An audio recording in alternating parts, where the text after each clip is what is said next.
Hey. Blenderizm lovers, I am happy to see you here. And so let's figure out in this video what's new in Blender version 4.2. Let's move on to the innovations. And we'll start with installing add-ons. When we go to Edit Preference, to the Add-ons tab, we immediately see the absence of the Install button. For example, this is how it looked in Blender 4.1. We went to the Add-ons tab and we got the Install button here. We clicked on Install and manually installed the add-on. How does it look now in Blender version 4.2? We can still install from our hard drive, but to do this we need to open the drop-down list and select Install from. What's new? And why do we have such changes here? We have a new section called Get Extension section with extensions. When you first go to this tab, Blender will ask you for permission to access the internet. You will need to click on the button, that is, allow access to the internet, and you will see exactly the same menu as I have now appeared here. And we see the site where we have all these extensions. We also have the install function. When we click on the drop-down list, install updates and install from disk. That is, if you didn't download from a repository, for example, from GitHub. And you can manually install the extension in the same way. Let's see how to install the extension. Well, the easiest way is to go to the site with all these extensions. It is located at extensionblender.org, and here there is a huge selection of free extensions. Well, that is, the same add-ons, you choose the one you need. For example, I want to install the Molecular Nodes extension. I open it, click on it, and we have several ways to install it. Well, firstly, we have a name. We can copy it and directly inside Blender enter this name and click on the Install button. We have this extension will be installed. This is the first method, and the second method. We can go down to the Get a Done button, click on this button, and we can using drag and drop just open our Blender file and just drag this extension into the Blender and it will be installed in the same way. And here there are also options to download and install manually, for example from a disk. If suddenly for some reason it does not install, the next innovation is an update to the real-time render engine Eevee, which is now called Eevee Next and has become much cooler. I will make a separate video. But let's dwell on its main features. It now has global illumination. That is, it is now practically in no way inferior to the Cycles render engine, with the exception of some nuances. Let's see how the scene looked in our Blender version 4.1. Here we have a light source, a spot. It shines into a box that simulates the interior space. We have some object there. In this case it is Susanna, and we see that the light does not reflect from the objects in the scene, that is, it just shines, and in the place where the rays hit, we have lighting. I switch to Cycles, it should look like this. Our light should be reflected from all the light areas. And our room is illuminated. Switch back to Eevee. And now in Eevee Next we have the ability to enable ray tracing. I click on the check mark and whoosh. Look at the lighting. It works almost exactly the same way as on Cycles. We can see such clouds here now. Visualizers call it wadding. But it is not a jam of global illumination, it works like that, not a very high quality denoiser in Blender. We can simply uncheck the denoise box, then we will see the noise and we can adjust the quality of our image. Removing noise is easy. I wind up samples. That is, on the render we have separate samples. In short, you should understand that by increasing the number of samples here we reduce the noise, so it works. Let's now see how it looks on a real project. This is approximately how our scene looked without modification on Eevee Next. I will now turn on the display of the render engine. This is a pure Eevee engine from version 4.1. And everything looks like this. You see the shadows are not that super voluminous. Now we have. What can we do? Now in the new version of Eevee we need to enable shadows. We no longer have ambient occlusion, which we enabled in previous versions. We simply enable shadows. Now we enable the ray tracing checkbox. And after that, in the Eevee Next 4.2 Blender version, we have added the ability to enable shadows on the dry map, or to make high-quality shadows from the sun. We go to the World section and simply click the Enable Shadows checkbox. Here we have a filter parameter that makes shadows either hard, or, conversely, very soft. Let's put it at about 25. We see that the shadows have become softer, and let's look at how our image has changed. Naturally, we can wind up samples on the viewport and our image will clear. Pay attention to the reflection, how everything has changed, and to the depth of the shadows. And that is, we had it like this. Now with ray tracing on, everything looks much deeper. Look at our shadows. Now Eevee Next can be used in most of your scenes. With proper post-processing you will get an excellent result. And right here we can see the next innovation that we have in Blender version 4.2. This is a new color profile. We go to the Render tab, go down to the very bottom, and we have a tab here, Color Management.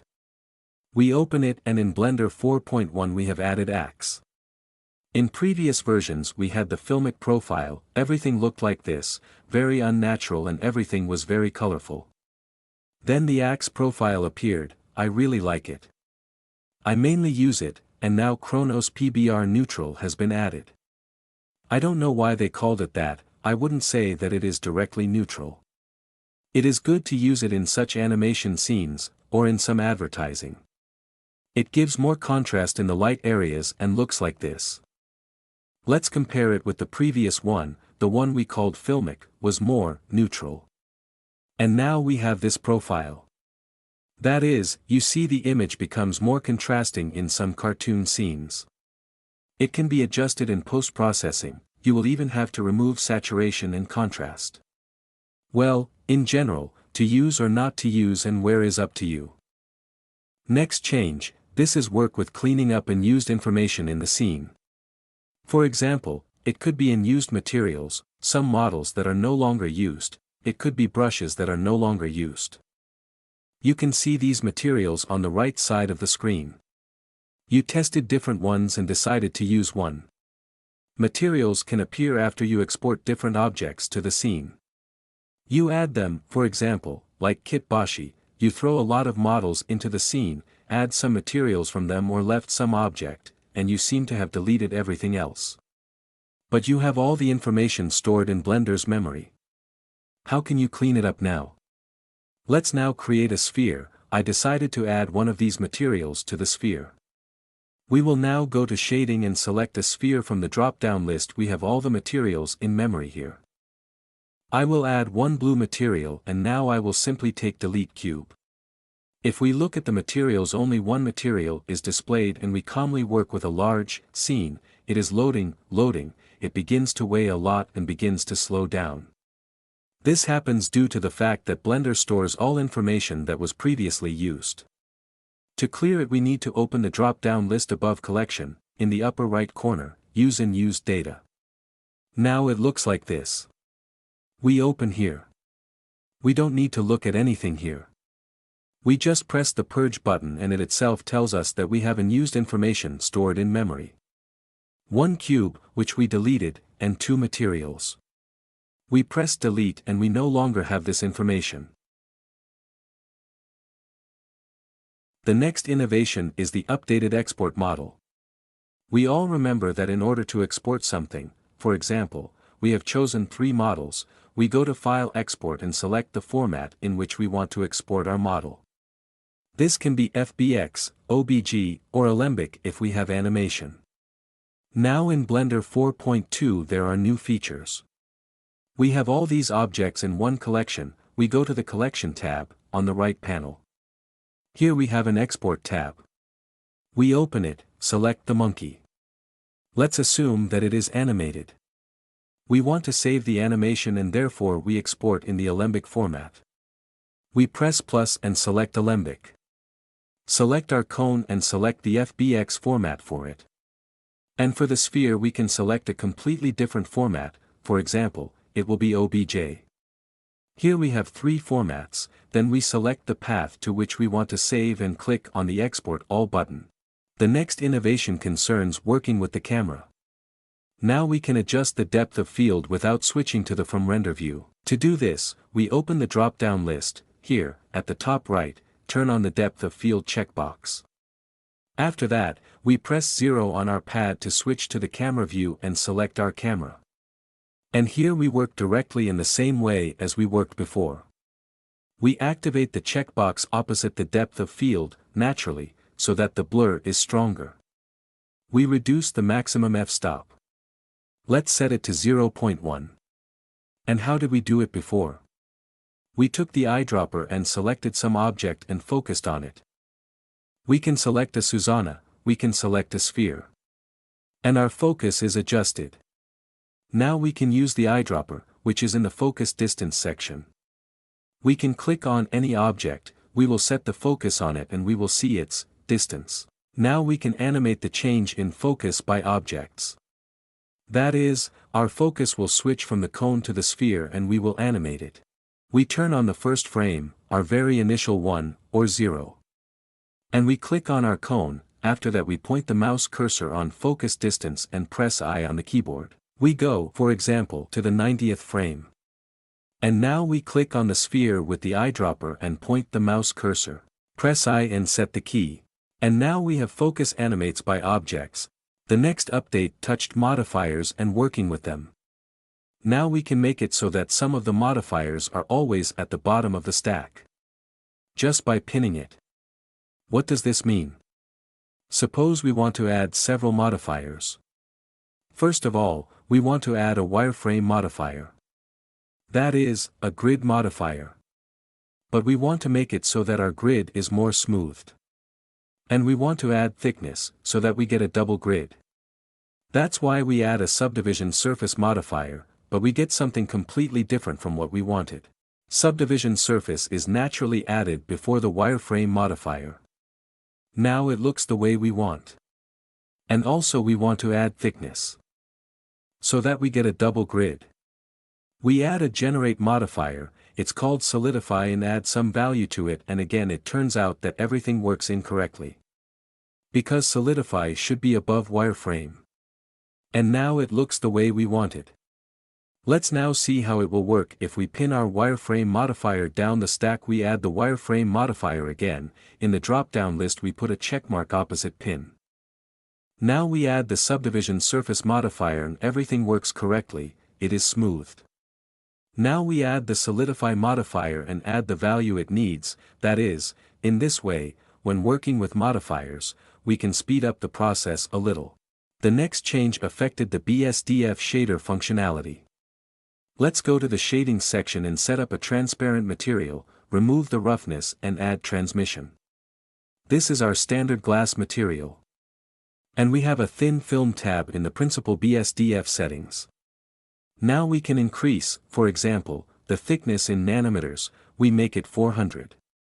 And pay attention to the fact that we have a gradient, which is on soap bubbles or on lenses. Let's set it to 400 again and increase the IR, and by increasing the IR, the color itself changes. Well, and the display of the material, see? Let me turn on displace on our sphere for clarity. When we change the IOR value, the display of our material changes. It looks quite interesting. And I also changed the thickness value. The color changes. This is how it turns out greenish now.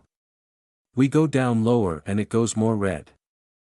The next innovation concerns the compositing section.